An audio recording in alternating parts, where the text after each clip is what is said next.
Computer storage काम कैसे करता है? क्या ये कभी एक पहेली जैसा लगा है? चलिए आज इसे बिल्कुल आसान भाषा में समझते हैं। सोचिए, ये हम सबके साथ कभी ना कभी तो हुआ ही है। किसी बहुत जरूरी काम के बीच में अचानक बत्ती गुल। वो सारा काम कहाँ गया? जवाब कंप्यूटर स्टोरेज में ही छुपा है। तो उस गायब हुए काम की पहेली को सुलझाने से पहले हमें बिल्कुल बेसिक से शुरू करना होगा।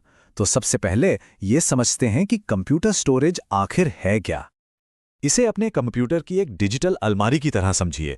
ये वो जगह है जहां आपकी सारी ज़रूरी चीज़ें, आपकी तस्वीरें, डॉक्यूमेंट्स, गेम्स तब रखी होती हैं जब आप उन्हें इस्तेमाल नहीं कर रहे होते। ये एक महफूज जगह है जो ये पक्का करती है कि वो चीज़ें गायब ना हों। इस डिजिटल अलमारी में 3 मेन प्लेयर्स होते हैं: एचडीडी, एसएसडी और रैम। इनमें से 2 तो डेटा को लंबे समय तक सहेजने के लिए हैं और एक है, कह सकते हैं कि एक पल भर के लिए बिजली की तेजी वाला वर्कस्पेस। चलिए एक एक करके समझते हैं कि ये तीनों क्या करते हैं। तो सबसे पहले उस स्टोरेज की बात करते हैं जिस पर हम भरोसा कर सकते हैं। यह है परमानेंट स्टोरेज, यानी वो हिस्सा जो कंप्यूटर बंद होने पर भी आपकी फाइलों को सुरक्षित रखता है।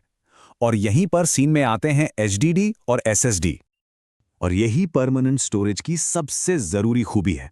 बिजली बंद कर दें, प्लग निकाल दें, कोई फर्क नहीं पड़ता। आपकी फाइलें एचडीडी या एसएसडी पर पूरी तरह से महफूज हैं, आपके लौटने का इंतजार कर रही हैं। इसी को तो कहते हैं मन की शांति। यहाँ हमें रफ्तार और कीमत के बीच का एक क्लासिक ट्रेड ऑफ देखने को मिलता है। एसएसडीज स्पीड के बादशाह हैं, मतलब सब कुछ पलक झपकते ही लोड कर देते हैं, लेकिन हाँ, इस रफ्तार के लिए ज़्यादा कीमत चुकानी पड़ती है। वहीं दूसरी ओर एचडीडी कम पैसों में बहुत ज़्यादा जगह दे देते हैं, लेकिन वहाँ रफ्तार से थोड़ा समझौता करना पड़ता है। तो यह हमें एक बहुत ही दिलचस्प सवाल पर लाता है। अगर एसएसडीज इतनी तेज हैं तो फिर कई कंप्यूटरों में आज भी दोनों क्यों होते हैं? सुनने में थोड़ा अजीब लगता है ना? इसका जवाब एक बहुत ही smart best of both worlds वाली स्ट्रैटेजी में छुपा है। ऑपरेटिंग सिस्टम और रोज इस्तेमाल होने वाले प्रोग्राम्स को बिजली की तरह तेज एसएसडी पर रखा जाता है ताकि कंप्यूटर झटपट स्टार्ट हो और तेजी से काम करे। और फिर विशाल और किफ़ायती एचडीडी आपकी बड़ी बड़ी फाइलों जैसे फिल्मों, गानों और तस्वीरों के लिए एक बहुत बड़ी डिजिटल लाइब्रेरी बन जाती है। ठीक है, तो हमने परमानेंट स्टोरेज यानी कि हमारी लाइब्रेरी को तो समझ लिया, लेकिन उस डेस्क का क्या जिस पर बैठकर आप असल में काम करते हैं? यहीं से अस्थायी स्टोरेज की दुनिया शुरू होती है और इसका नाम है रैम। रैम या रैंडम एक्सेस मेमोरी कंप्यूटर की शॉर्ट टर्म मेमोरी है, मतलब उसकी छोटी याददाश्त। यह एक सुपर फास्ट वर्कस्पेस है जहां आपका कंप्यूटर उन सभी चीजों को रखता है जिन पर अभी इसी वक्त काम हो रहा है। याद कीजिए जब आपने पिछली बार कोई फोटो खोली थी, जैसे ही आपने क्लिक किया, आपके कंप्यूटर ने परमानेंट स्टोरेज से उस फाइल की एक कॉपी उठाई और उसे रैम में रख दिया।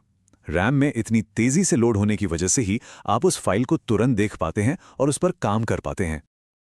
लेकिन ये अस्थायी शब्द ही सबसे अहम है। इस वर्कस्पेस में असल में होता क्या है? चलिए इसे बिल्कुल साफ साफ समझने के लिए एक रोजमर्रा का आसान सा उदाहरण देखते हैं। ठीक है, तो सोचिए, आपने अपनी स्क्रीन पर 10 अलग-अलग तस्वीरें खोल रखी हैं और आप उनकी तुलना कर रहे हैं। उस पल उन सभी 10 तस्वीरों की कॉपियां रैम की तेज शॉर्ट टर्म मेमोरी में मौजूद हैं। और फिर बिजली चली जाती है। अब क्या होता है? जिस पल रैम को पावर मिलनी बंद होती है, वो सब कुछ भूल जाती है। ये पूरी तरह से खाली हो जाती है, एक क्लीन स्लेट की तरह। इसीलिए जब आप कंप्यूटर दोबारा चालू करते हैं तो आपकी वो तस्वीरें गायब हो चुकी होती हैं। और यही सबसे जरूरी बात है जो याद रखनी है। जैसा कि सोर्स में भी कहा गया है, ये इसे बिल्कुल सही ढंग से बताता है।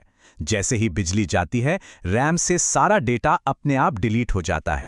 तो क्या इसका मतलब ये है कि वे 10 फोटो हमेशा के लिए डिलीट हो गई? बिल्कुल नहीं। और यही इस सिस्टम की खूबसूरती है।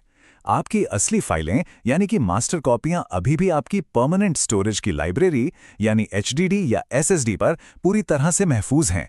आपने रैम में जो खोया वो सिर्फ काम करने वाली एक अस्थायी कॉपी थी। आपकी यादें सुरक्षित हैं। तो हमारे पास परमानेंट लाइब्रेरी एचडीडी या एसएसडी भी है और काम करने के लिए एक अस्थायी डेस्क रैम भी। ये दोनों हिस्से एक दूसरे के साथ मिलकर कैसे काम करते हैं ताकि कंप्यूटर का अनुभव बेहतरीन हो। चलिए इसे एक आखिरी आसान सी मिसाल के साथ जोड़ते हैं। ये मिसाल सब कुछ पूरी तरह से समेट देती है। आपका परमानेंट स्टोरेज एक बहुत बड़ी लाइब्रेरी है जहां आपकी हर एक किताब अलमारियों पर सुरक्षित रखी है।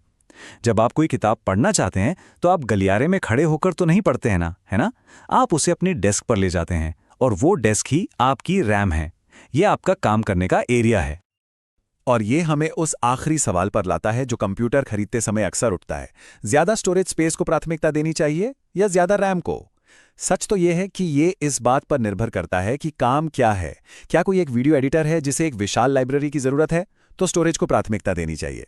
क्या कोई एक मल्टीटास्कर है जो एक साथ 50 ब्राउज़र टैब खोलकर काम करता है, तो उसे ज्यादा रैम की जरूरत है।